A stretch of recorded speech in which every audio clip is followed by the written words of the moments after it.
Alors, chers téléspectateurs de Urinews TV, bonsoir et bienvenue sur votre web TV, Urinews TV, votre plateforme de dénonciation des violations des droits humains au Cameroun. Michel Biemtong, c'est mon nom, web journaliste camerounais, toujours à votre service. Alors, ce jour, je vais attirer votre attention et là, je vais m'adresser à mes frères francophones, mes frères camerounais francophones. J'aimerais attirer votre attention sur ce qui se passe dans l'autre Cameroun, dans le Southern Cameroun. Il m'arrive parfois d'échanger, parfois de manière très violente, sur les réseaux sociaux, Facebook, WhatsApp, avec certains Camerounais francophones, avec qui je suis membre de ces réseaux-là. À chaque fois, il me rappelle, oui, monsieur Diem, on vous voit dénoncer les exactions de l'armée dans le Southern Cameroun, mais on ne vous a jamais vu décrier le fait que ces jeunes gens, ces jeunes armés-là, ces jeunes indépendantistes qui ont pris les armes-là, ils violent des femmes, ils tuent des civils, ils brûlent des maisons, ils brûlent des écoles, ils font ceci, ils font cela. Alors, l'information que j'ai reçue ce matin m'a amené à faire très attention et j'invite certains de mes compatriotes francophones de faire extrêmement attention. Quand ils apprennent que oui, c'est de jeunes gens, que des personnes ont été violées, ont été tuées ou alors ont dû payer des rançons à certains groupes de jeunes là-bas dans le Southern Cameroun. Il faut qu'ils fassent attention. Il ne faut pas qu'ils tirent des conclusions tout de suite. Pourquoi je le dis? Ce matin, j'ai reçu une information, une vidéo même, d'un jeune. Bon, il n'est pas si jeune que ça, il est âgé de 44 ans. Il est âgé de 44 ans.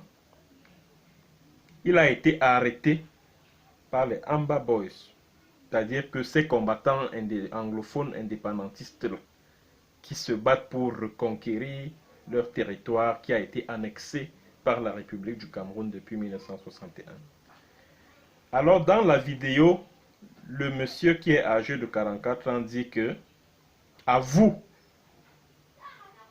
qu'il a violé deux filles.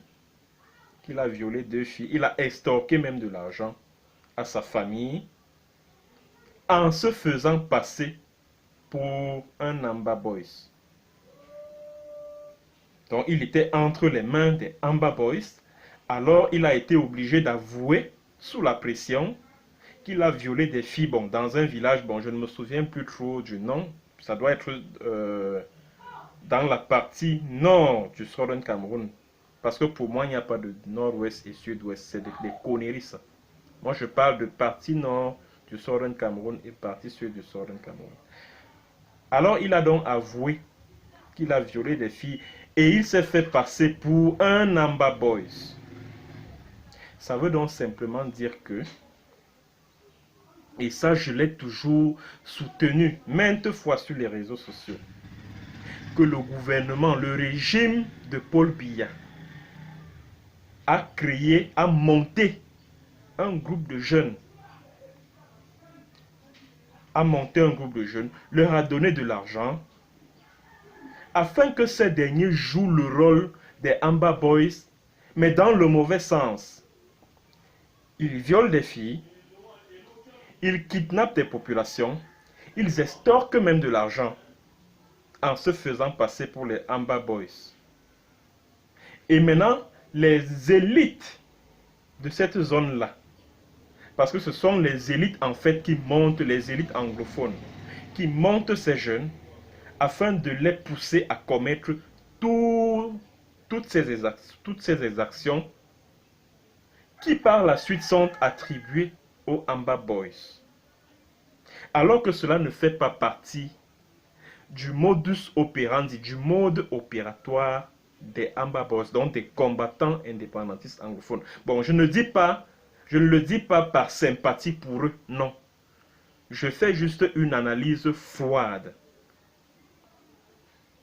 Parce que le mode opératoire des Amba Boys, c'est-à-dire que leur objectif, leur cible, c'est les policiers, les gendarmes, les militaires. Point. Quand vous apprenez que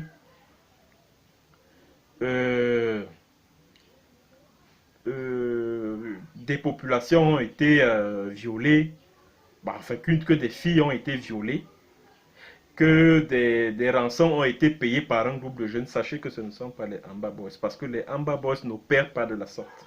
Et c'est pour ces raisons que vous voyez que ce monsieur de 44 ans là a été arrêté par ces Amba Boys là. Parce que les Amba Boys ne se reconnaissent pas dans les actes qu'il a posés.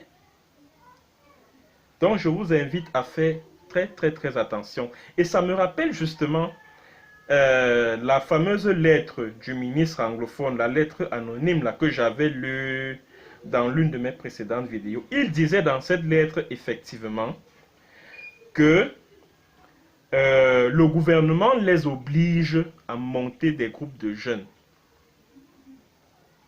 afin que ces derniers puissent jouer le rôle des Amba Boys en kidnappant, en torturant, en extorquant les fonds, en tuant même certains civils. Mais malheureusement, quand ça tourne kazakh, ce même gouvernement est obligé de sacrifier, c'est-à-dire de tuer ces jeunes-là. Et c'est l'occasion pour moi de lancer un appel à tous ces jeunes qui ont décidé de jouer ce rôle. Mes chers jeunes, vous que le gouvernement, vous que certaines élites contactent pour aller jouer le rôle des Amba Boys, pour aller se faire passer pour les Amba Boys, faites très attention. Le régime de Biya, c'est un régime diabolique. Vous comprenez? C'est un régime qui est très diabolique. Encore que quand vous jouez ce rôle-là, vous entrez tout de suite dans le couloir de la mort. Vous n'avez aucune chance de vous en sortir.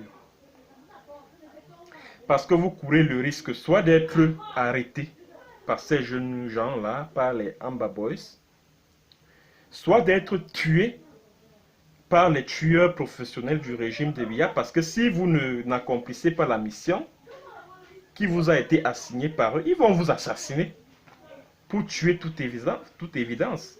Souvenez-vous de ce qui s'est passé, de ce que les 30 jeunes qui ont été tués à Menkaping, le 25 mai 2018. C'est-à-dire c'est un groupe de jeunes qui a été monté par les élites du coin. Alors l'objectif c'était qu'ils se fassent passer pour les Amba Boys en kidnappant et en exigeant des rançons. Mais maintenant, comme ils n'ont donc pas rempli cette mission-là, ces élites de Santala ont donc décidé de tuer ces jeunes-là. Et c'est ce qui s'est passé. Et c'est ce qui s'est passé à Menkaping ce 25 mai au matin. C'est-à-dire qu'on a envoyé des tueurs professionnels pour assassiner tous ces jeunes ainsi que tous les témoins qui se trouvaient tout autour de la scène. Donc je vais inviter mes frères francophones à faire extrêmement attention. Mais alors, très attention. Quand vous déversez sur les réseaux sociaux, là, parce que je remarque même que de plus en plus, c'est chez un certain Franklin Njoumé que vous prenez vos informations. Honnêtement, vous pensez que des gens comme des Franklin Njoumé peuvent être des modèles dans la zone anglophone? C'est-à-dire que c'est des gens comme les Franklin Njoumé, c'est des vendus. C'est des gens que la population a même rejeté, les Kema Patrick. Et Kema Patrick a organisé une marche ce matin à Boya. Il y avait combien de personnes? Même pas 100 personnes. Même pas 100. Quand Sisiku Ayub Tabe et le gouvernement intérimaire de l'Ambazonie a appelé à une manifestation le 1er octobre, vous avez vu la foule qui était dans la rue? Oh, et Kema, il appelle à une manifestation, il n'y a même pas 100 personnes. Ça veut dire ce que ça veut dire, mes chers amis. Donc, c'est pour vous dire, chers frères francophones, que le combat pour l'indépendance du Southern Cameroun, ce n'est plus l'affaire d'une minorité d'égarés. C'est une cause populaire, monsieur. C'est-à-dire que c'est le peuple qui porte ce combat. C'est le peuple qui porte ce combat. Et si les Amba Boys se conduisaient comme vous le pensez, je ne pense pas qu'ils auraient le soutien de la population. Je ne pense pas que les Field Marshal se placeraient comme ça là devant les vidéos pour dire à l'armée camerounaise qu'envoyer 1000 personnes, nous allons envoyer 3 personnes. C'est parce qu'ils savent qu'ils ont le soutien de la population. Excusez-moi, hein, ce n'est pas pour encourager la violence, la guerre. Mais je les comprends. Moi, je le dirai toujours. Je les comprends et parfaitement. Parce qu'un régime comme celui de Paul Biya, ce n'est pas quelqu'un qui aime le dialogue. Non, il n'aime pas le dialogue. Lui, il aime la force, l'arrogance, les machins. C'est comme cela que lui procède. Lui, c'est la méthode forte. Quand il a nommé Atanganji ministre de l'administration territoriale, c'était un signal qu'il envoyait à ses frères que voilà, j'ai mis quelqu'un là pour vous mater.